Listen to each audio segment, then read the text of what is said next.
Paslon 03 Mas Pram Dongdul, alhamdulillah ini memperoleh sebaran suara yang merata di seluruh wilayah DKI Jakarta. Dan dalam proses rekapitulasi di tingkat kecamatan, kita perlu sampaikan tidak ada keberatan yang diajukan oleh seluruh saksi terkait angka perolehan suara yang sudah ditetapkan di tingkat kecamatan tersebut.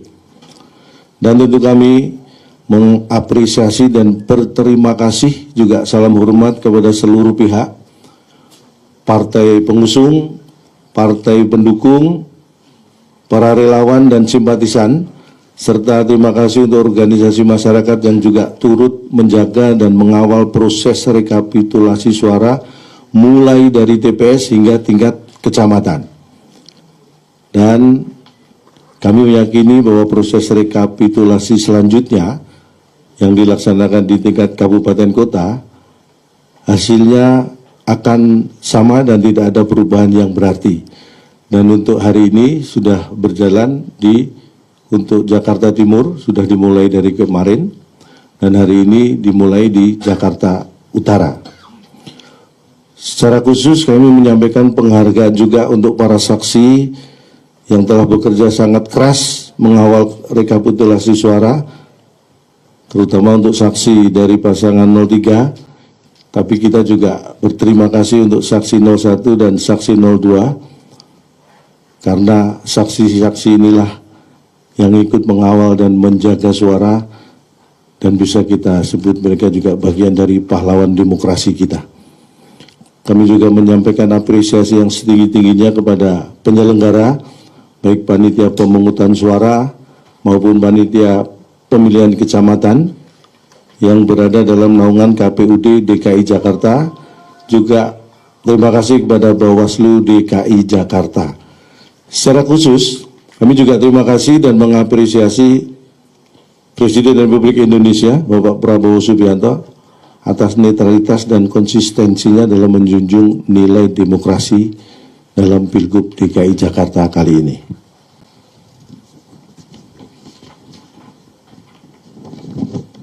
Rekan-rekan sekalian, pada kesempatan ini kami juga ingin menyampaikan bahwa kami sangat bersyukur atas hasil yang kita capai dan berharap nilai-nilai demokrasi dapat kita jaga dan pertahankan bersama.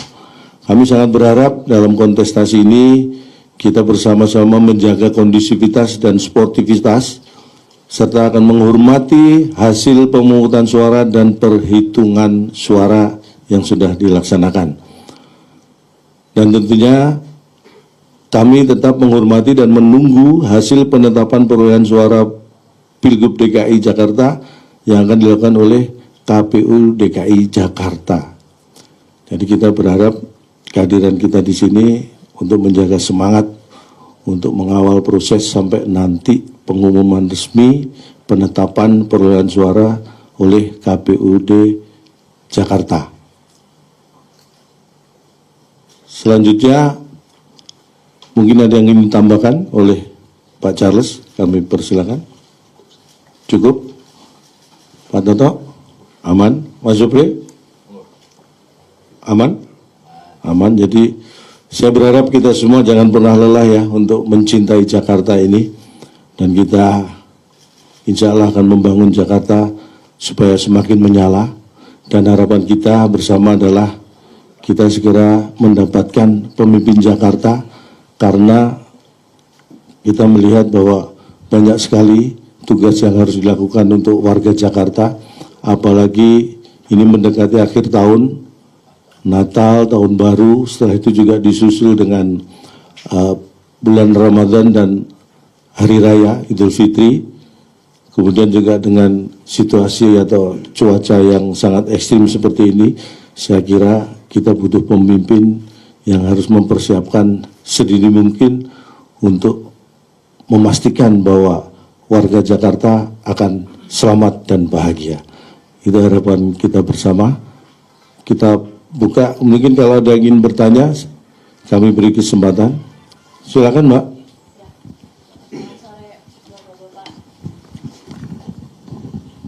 Ya, selamat sore Bapak-Bapak, saya Sena dari Kompas.com. Saya mau minta tanggapannya sih lebih tepatnya ini. Kemarin kan dari tim 01 ada bikin konferensi pers juga.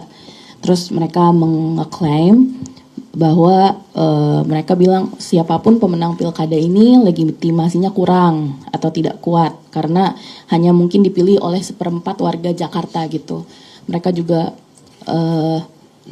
mengeklaim bahwa ada banyak surat-suara yang tidak sampai gitu ke DPT gitu. Jadi dari sekian DPT yang ada tidak semuanya memilih gitu. Maka dari itu legitimasinya dinilai kurang. Nah, tanggapan dari Bapak-bapak ini seperti apa sih soal itu gitu. Terima kasih. Ya, yang pertama mungkin kalau dikatakan 1/4 mungkin kurang tepat ya, karena dari jumlah itu dari sekitar 8 juta sekian itu ada 4.300.000 kalau nggak salah itu ya suara sah yang ikut dalam pemilihan ini. Jadi mungkin itu kalau perkiraan ya 50% ya, bisa lebih. Jadi kalau 1/4 saya kira kurang tepat.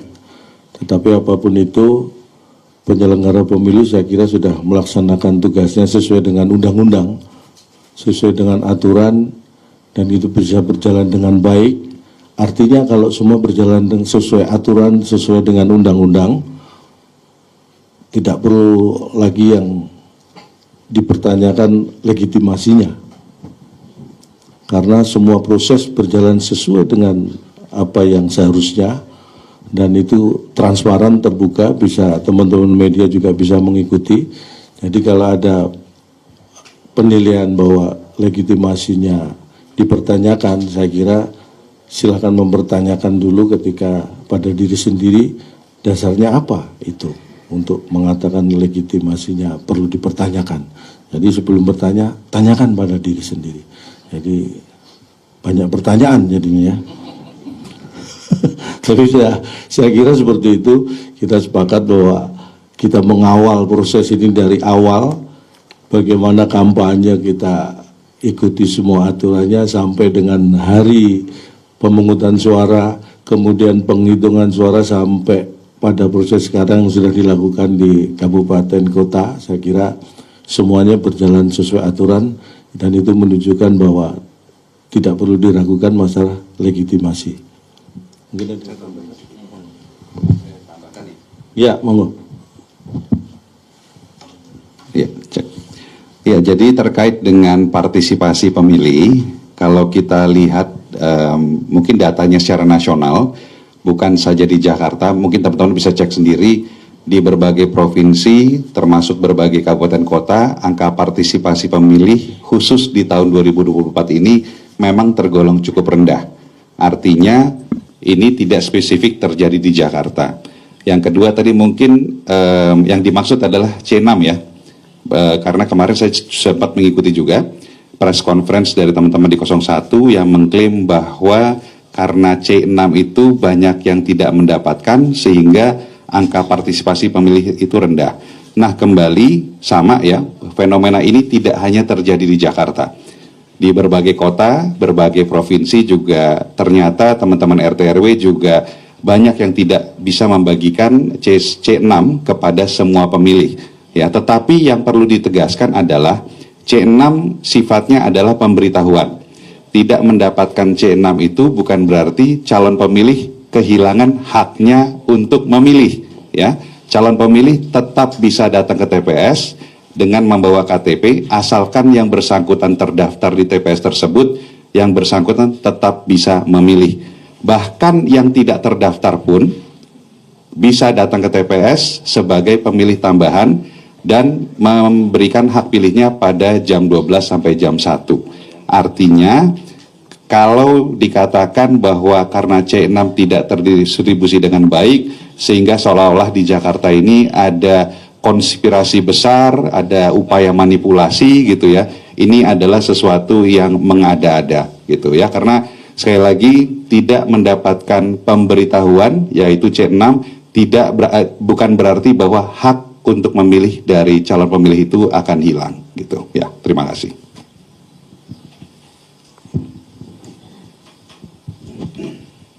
Izin selamat sore, nama saya Eril Wira dari Kompas TV, ingin meminta tanggapannya terkait KPU Jakarta Pusat mengatakan bahwa ada saksi dari paslon nomor 1 itu menolak menandatangani hasil rekapitulasi di 3 kecamatan yaitu Menteng, Senen, dan Sawah Besar. Itu bagaimana kira-kira tanggapannya? Terima kasih. Oke, terima kasih. Assalamualaikum warahmatullahi wabarakatuh. Pertama-tama kita hargailah dia tidak menandatangani hasil daripada rekapitulasi. Tetapi kan masih ada langkah ke depan. Kalau mereka mau menyiapkan itu, silakan ya siapkan. Kita juga punya bukti yang kuat C1. Karena bukan apa-apa, semua wilayah di Jakarta Pusat paslon nomor 1, paslon nomor 3 jauh, Pak.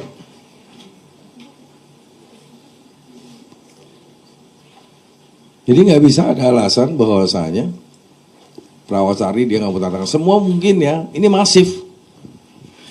Ini masif. Setiap kekalahan daripada Kimpres itu pasti dia nggak mau tanda tangan, khususnya Jakarta ya. Tapi saya muter secara keseluruhan bahwa ada beberapa kelurahan TPS yang dia menang. Tetapi keseluruhan yang overall ini adalah pasangan Mas Pram dan Bang Dul. Dan ketinggalan kalau itu mau diklaim lagi untuk 2 putaran, caranya gimana? Kita harus legowo juga, kadang-kadang kita bisa menang, kadang-kadang kita juga bisa kalah, kita harus terima juga gitu loh. Jadi saya rasa dengan adanya pemilu pilkada di DKI Jakarta yang baik ini jangan dikotori sama yang hal-hal yang tidak penting. Saya rasa itu. Terima kasih. Tapi mungkin bisa saya tambahkan sedikit ya. Masalah tidak tanda tangannya dari salah satu saksi terhadap hasil rekapitulasi itu sebenarnya secara proses rekapitulasi di kecamatan, semua saksi yang hadir itu tidak ada yang keberatan terkait dengan angka perolehan suara. Artinya untuk masalah angka perolehan suara tidak ada keberatan dari saksi. Tetapi untuk tidak menandatangani hasil rekapitulasi itu adalah hak ya. Dan itu sama sekali tidak mempengaruhi atau bukan yang otomatis memprotes hasil atau angka perolehan suara. Jadi itu terkait hal yang lain mungkin ya, yang kita juga tidak tahu. Mungkin itu yang perlu kita sampaikan, dan bahwa artinya semua saksi tidak keberatan dan mengakui angka perolehan suara yang sah di tiap kecamatan. Mungkin itu yang perlu disampaikan.